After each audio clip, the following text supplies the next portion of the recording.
ማርያ እባክሽ ነው ብቻዬን መሆን ነው የምፈልገው። እባክህ ካታማር ምናልባት ከማማረር በፊት ማን እንዳቀፈ ዞር መመልከት ይኖርብሃል። ቤሊን አዎ ቤሊን የኔ ሰላም አዎ የኔ ሰላም የኔ ብቻ እቀፈኝ።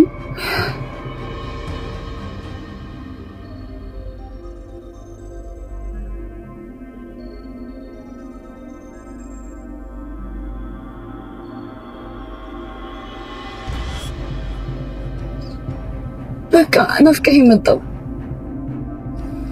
የኔ እናት እመኝ፣ ይሄ ሁሉ ነገር አልፎ አገባሻለሁ። እኔን የኔና የኔ ብቻ ነሽ። ማንም ሰው ቢሆን አንቺን ከኔ ማንም አይከፋኝ።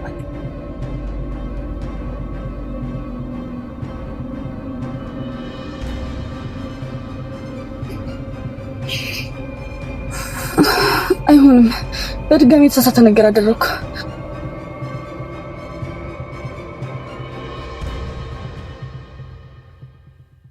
ተመልከቺ፣ እኔ ሚስቱ እያለሁ እሱ ግን አሁንም ወደዚህ አልመጣም። ክትም እኮ ሰና ቤለንን ግን ኪችን አይቻቸው ነበረ። አረ ጭራሽ እንደ ምግብ አብሳይ ኪችን ይገባል። አንቺ ግን ለምንድን ነው እሷ ስርዓት እንድትይዝ ማታደርጋት? የት ናት? አረ ነው እስካሁን ያንን አለማድረግ ነው ዋጋ ያስከፈለኝ። ወይ ጠብቂኝ እንጂ የት እየሄድሽ ነው? ነይ ሂጂና ክፍለ ጥረት ዛሬ ወይኔ ወይ እሷ ወይኔ ተዘጋጅተሽ ታውቂኝ። ኦኬ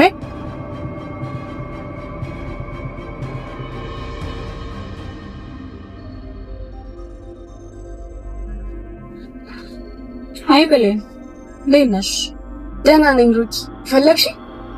ማለት ፈልግሻለች። አሁን ሳሎን ላይ ብላሻለች። እሺ እንሂድ።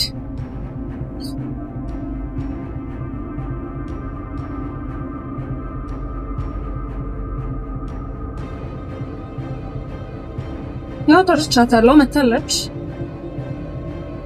አቤት ማርያም፣ ምን ያስጮሻል? ቀስ ብለሽ አጣሪም እንዴ? ዝም በይ እባክሽ። ቆይ አንቺ ለምን አትይኝ? አምናንና ቤሌን ስለተታረቁ ብቻ ደስ ያላችሁ ኮሜንት ላይ ልብ ቅርጹን እየነካችሁ ቀይ በቀይ አድርጉት።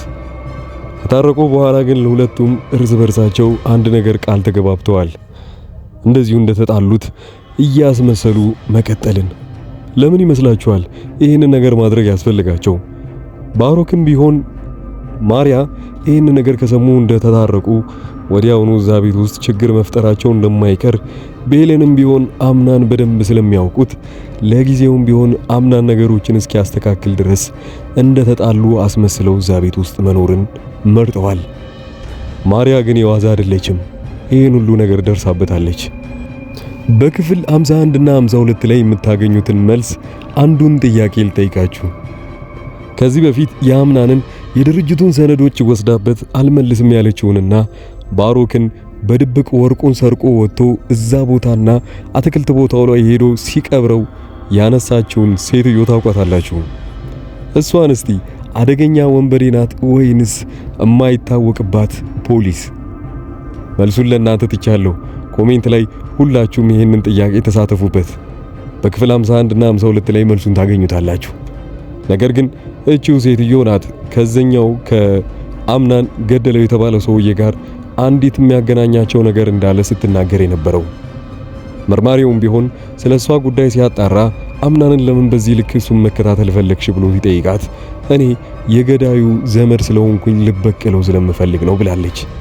ነገሩ እንኳን ዘመዷ ቢሆንና እውነተኛ ያ ሰውዬ ለሷ አሳሳቢ ቢሆን ኖሮ የት እንደቀበረውን እንኳን አምናንን እስካሁን አልጠየቀችውም። ዘመዷ ቢሆንና ለሱ የምትጨነቅ ቢሆን ኖሮ ወዲያውኑ የተቀበረበትን ወስዳ እዛው ዘመዷን ቀብራ ታለቅስ ነበረ። እንደዛ ግን አላደረገችም። አሁን ድረስ ሲያሳስባት የነበረው የአምናን ያንን ነገር ማድረግ ሳይሆን አምናን ያሳዝናታል። ነገር ግን ሰነዶቹን መልሳ መስጠት አትፈልግም። ለምን? በዛ ላይ አምናንን ከጀርባው ሲያጠቁ የነበሩትን ሰዎች በግልጽ እንኳን ባትነግራቸውም አምናንን ከአንድም ሁለቴ እንዲጠነቀቅ እያደረገችው ነው። ባሮክ ከሱ ጀርባ ሆኖ የሚሰራውን ስራ ሙሉ ለሙሉ ታውቃለች። ለአምናን በግልጽ ባትነግረውም ግን አምናን በዙሪያ ያሉ ሰዎች ናቸው እየጎዱ ያሉት፣ እነሱም ብትጠነቀቅ ይሻላል ብላ ከአንድም ሁለቴ ነግረዋለች። አምናን ግን ይሄ ንግግሩ አሰልችቶታል። ወርቁንም ሰረቀች የተባለችው እሷ ናት መስሎት ቤቷ ድረስ ያስጠራትና ወርቁን እንዲመለስለት ይጠይቃታል። እሷ ግን ገና በስልክ ሲያወሩ የተነገራት ሌላ ወሬ ስለነበረና አንዳንድ ነገሮች ማውራት እንዳለባት ቢሆንም ግን ወደ ቦታው ከሄደች በኋላ ግን እሷ ወርቁን እንደሰረቀች እሱ ባመነ ጊዜ በጣም ነበር የተከፋችው። ነገሩ ማን እንደሰረቀውና በግልጽ የት እንዳለም በደንብ ስለምታውቅ ወርቁ እሷ እጅ ቢሆንም ግን ሰራቂውና ከዛ ቦታ ላይ ይዞት የወጣው ባሮክ እንደሆነም ጭምር ታውቃለች። በዚህ መሃል ላይ ግን አንድ ታማኝነት ያገኘችው ከቤሌን ብቻ ነበረ። ቤት ውስጥ ቁጭ ብለው ሲያወሩ የነበሩት ቤሌን፣ አምናንና እቺው ሴትዮ ነበረች። አምናን እንደዛ በንዴት እየተበሳጨ ሲያወራ ቤሌን ግን ሁለቱንም ታስቆማቸውና የሚያስማማቸውን ነገሮች ስታነሳ ነበረ። ልጅቷም የተረዳችው አንድ ነገር ቢኖር እዛ ቤት ውስጥ ያለችው ቤሌን አስተዋይ እንደሆነች። በኋላ ላይ ግን ሀያትየውም ቢሆን ትመጣና ልጅቷን ለማናገር ስትል አምናንን ከዛ ቦታ ላይ ለቆ እንዲሄድ ታደርገዋለች። ያኔ ነበረ ቤሌንና አምናንም የተታረቁት። ሀያትየው አንዴ ውጪ ጠብቁኝ ብላ እሷ ያስቀረችው ማርያም ብቻ ስለነበረ አምናን ወደ ውጪ ዝም ብሎ ይወጣል። ቤሌንም ግን ተከትለው ነበር ወደ ውጪ ወጣችው። ከጀርባው ስታቅፈው ማርያ በዚህ ሰዓት ላይ እንደዚህ የምናደርግበት ጊዜ አይደለም፣ እባክሽ ተይኝ ይላታል። ለካ ቤሌን እንደሆነች አላወቀም ነበረ። ሲዞር እሷ ነች። ወዲያውኑ ነበረ ሳቁ የተመለሰለት። አምናን ያን የተቃቅፈው ብዙ ነገሮችን አውርተዋል። በዚህን ጊዜ እያንዳንዱን ፈተና አንድ ላይ ተነጋግረው ማለፍ እንዳለባቸው፣ እስካሁን ድረስም መለያየታቸው በጣም እንደጎዳው አምናን ቀድሞ እየተናገረ ቤሌንም ደግሞ ንዴትና በቀል የሚባለውን ነገር ከዚህ በኋላ እንደተወችውም ጭምር ትነግሯለች። ታዲያ ወዲያውኑ ነበር ያሰቡት ሁለታችን በድንገት መታረቃችን ለኛ ጥሩ አይደለም። ምክንያቱም የሆነውም በኔ በኩል ባሮክን ሳላስበውም ቢሆን በንዴት የሱን ፍቅር ተቀብያለሁ። ፓንዴ ወደ አንተ ስገለበጥ እሱ ይናደዳል ወይም ይጎዳል። አምናንም ቢሆን ማርያ በዚህ ሁኔታ ላይ እኔ እንደማላገባት ካወቀች ለአባቷ ትናገራለች። አባቷ ደግሞ እኔ ጋር በጣም ውለታ ስላለበት ነገሩ እንዲያዝንብኝ አልፈልግም። ሁለታችንም ለዚህ ነገሮች ቀስ ብለን ማስተካከል ያለብን ነገሮችን እንዳለ። ታዲያ በዚህ ሁኔታ ላይ ሁለታችንም እንደተጣላንና እንደተቆራረፍን ማስመሰል መቀጠል አለብን ማለት ነው። ይሄ የአምናን ሐሳብ ነበረ። ቤሌንም ቢሆን ይሄ ነገር በደንብ ስላሳመናት አሁን ላይ ተደብቀው ብቻቸውን ማንም የማያቸው ቦታ ላይ በጣም ፈታና ዘና እያሉ አብዛኛውን ጊዜ እዛ ያሳልፋሉ። ብዙዎቻችሁ በዚህ ልክ በፍጥነት ነገሮች ይቀየራሉ ብላችሁ አላሰባችሁ? ቤሌንና አምናን ካልታረቁ አናይም። በዚህ ሁኔታ ላይ መቀጠል የለበትም።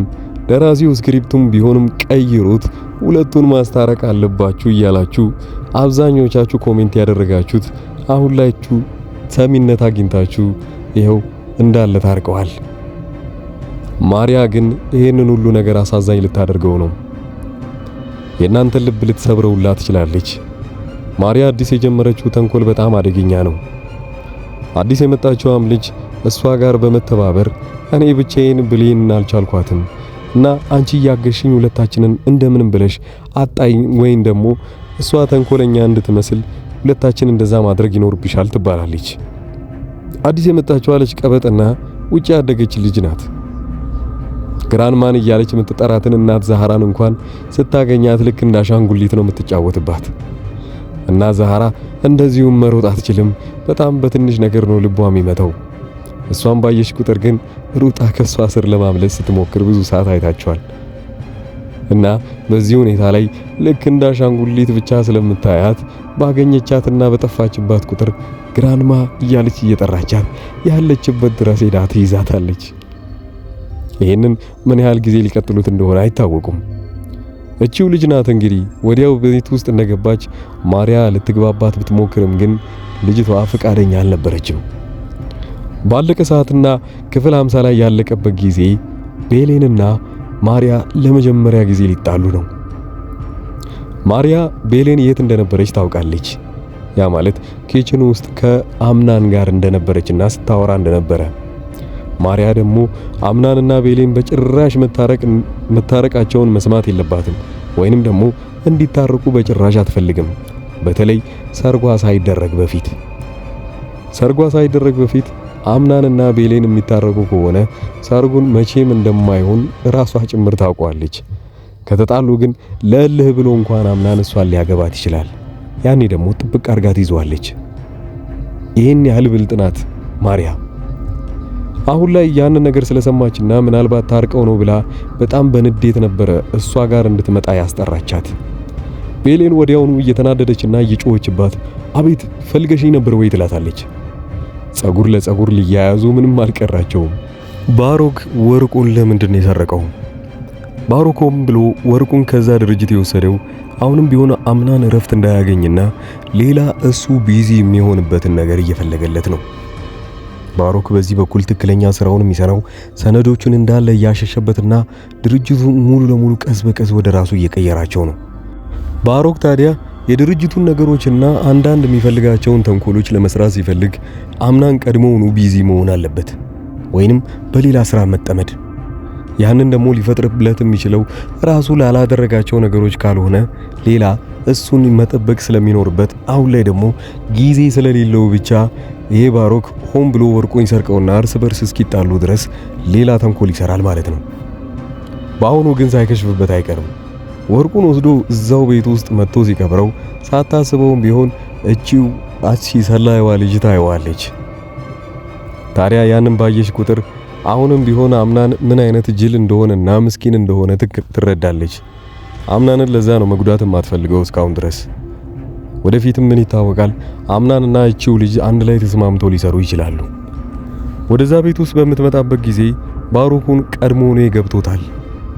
ያኔ ካሜራውን ግቢ ውስጥ ላይ ሲያየው በቃ ያደረጉትን ነገር እንዳለ ማይታብኛለች፣ በምን መልኩ ላትደርገው ይችላል ወይንም ደግሞ የሷን ሚስጥር እንዴት መጠበቅ እንዳለባት ምን ላደርግ ይችላል እያለ እየተጨናነቀ ባለበት ጊዜ በሩን አንኳኩታ ስትገባ ለጊዜውም ቢሆን እንደማትናገር ተረድቶ አብሯት ወደ ቤት ይገባል።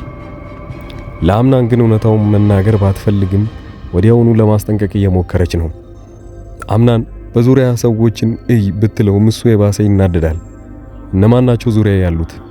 በዚህ ሁኔታ ላይ ታዲያ የመጨረሻውን ጊዜ አሁን ላይ ሳይከሽፍበት አይቀርም።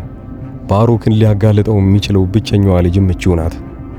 በዚህ በኩል ፖሊሶቹን ለምን ትክክለኛ ስራቸውን አልሰራችም እያለች የምታስጨንቃቸው ራሷ ፖሊስ አትሆን አትቀርም፣ ወይንም ደግሞ የበላይ አዛዥ። ይገርማቸዋል፣ አንዳንድ ሀገር ላይ እንደዚህ ተራ ፖሊሶች መስራት የማይችሉትን ስራ ወይንም አደገኛ ወንጀሎች ያሉበትን ቦታ ላይ ቀጥ ብለው የሚያጠኑት ሌላ ከፍተኛ አመራር ላይ ያሉ ፖሊሶች ናቸው።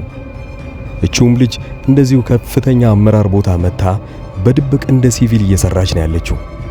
ለምሳሌ ትክክለኛ ፖሊስነቷን ካወቁ መረጃ ስለሚያሸሹባት አሁን ላይ ልክ እንደ ባንዳ ሆና ወይንም ደግሞ እንደ አንድ ወንጀለኛ ሆና ተቀላቅላ እየሰራች ነው።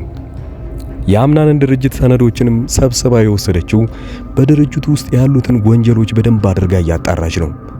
ይሄም ደግሞ ዋነኛው ትክክለኛ ፖሊስ ልትሆን ትችላለች የሚያስብል ግምታዊ አመራር ይሄም ይመስላል። በቀጣይ ክፍሎች ውስጥ ቤሌንና አምናን እንዴት አስመስለው አንድ ላይ ይኖራሉ ወይንም ደግሞ እዛ ቤት ውስጥ እንደተጣሉ ሆኖ ሊቀጥሉ ይችላሉ።